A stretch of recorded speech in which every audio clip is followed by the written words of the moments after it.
As you can see, I'm using all the stuff that we looked at last night.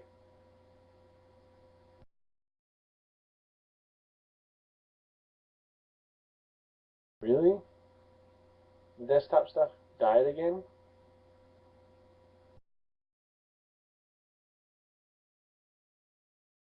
Nice.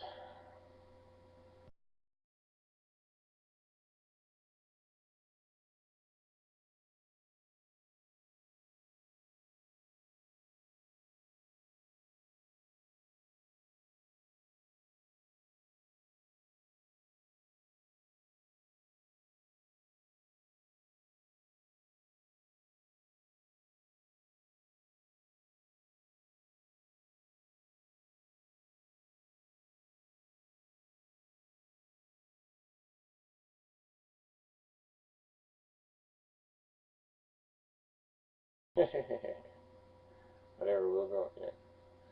Alright, so can you guys see anything? Hey, Kurt.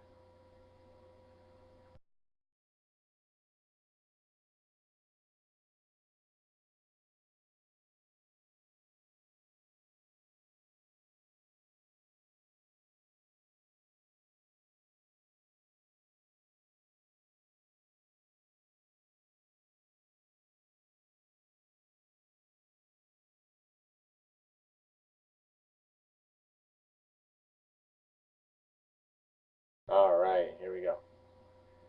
So, as you can see, we have the commas in it.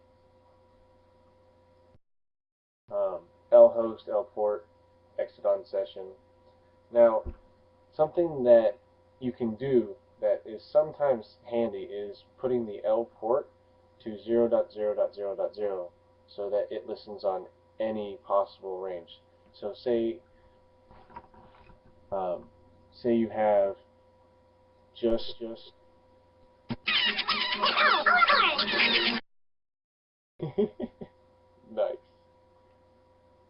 So say you have multiple IPs or a public IP, um, or multiple NICs or what have you, something that would make it so that there was a possibility that it wouldn't route right to the correct interface on your host. You can have it listen on port on IP 0.0.0.0 and listen equals false, just so that it doesn't die every time that we get a session. Um, TAC J for a job, TAC Z so that it doesn't automatically pop up Meterpreter when we get a shell. TAC Z is useful when you're dealing with a bunch of shells,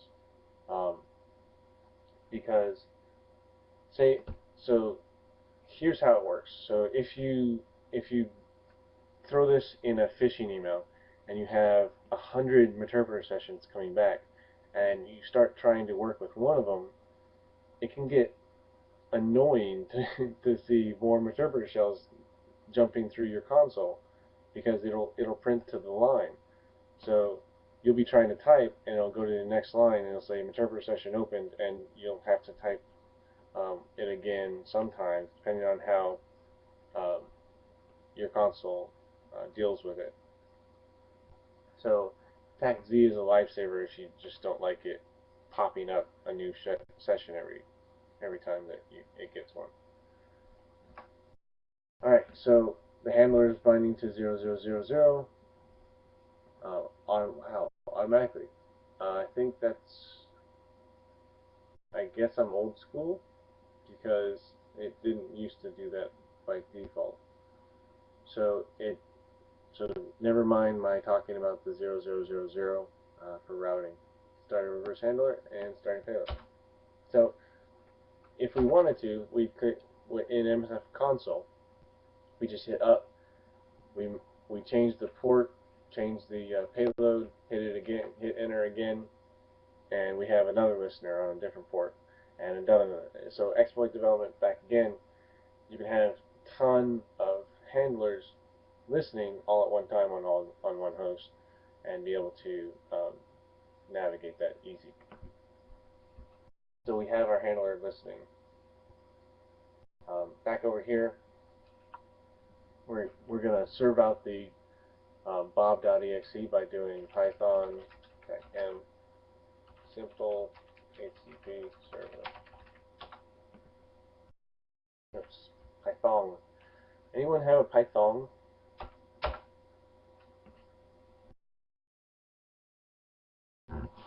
Alright, so serving on 8000. So we go back to our box we're going to be working with.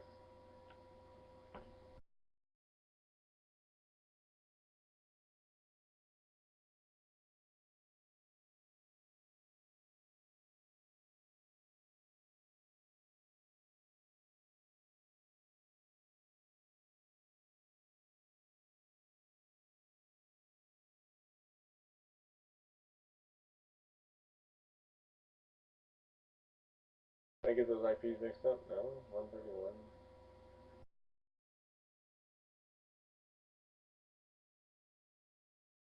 Ah, damn it.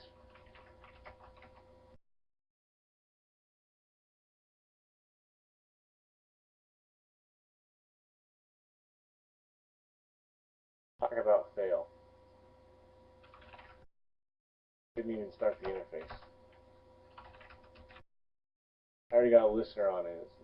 So that's another thing about having Metasploit listed on 0000. So if the interface goes down, you're not screwed.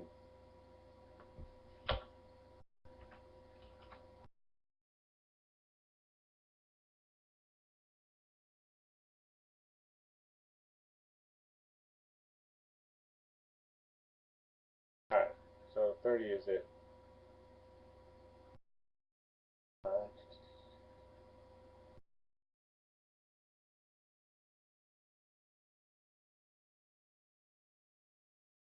so in BT4 they've included Yakuke, or yeah, I can't pronounce it, but it's really helpful. I've already configured it to use the tilde instead, but anyone familiar with Quake can see how this can be helpful.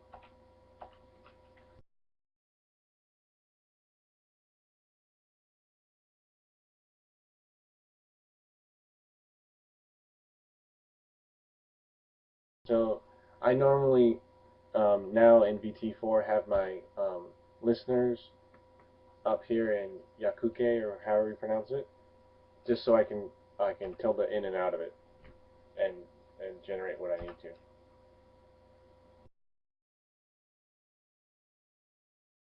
Can you guys see that all right? I mean, just making sure. So as I did before, this Python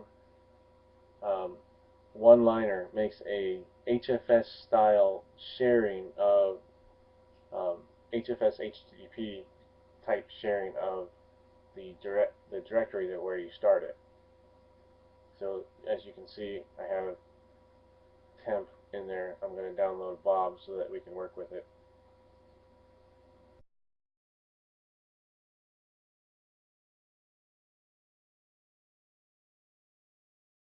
Alright, so Bob by itself doesn't look so hot. If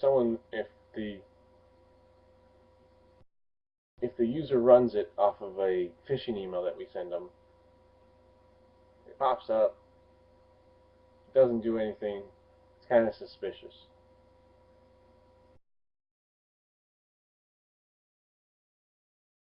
Got a shell. Killed it.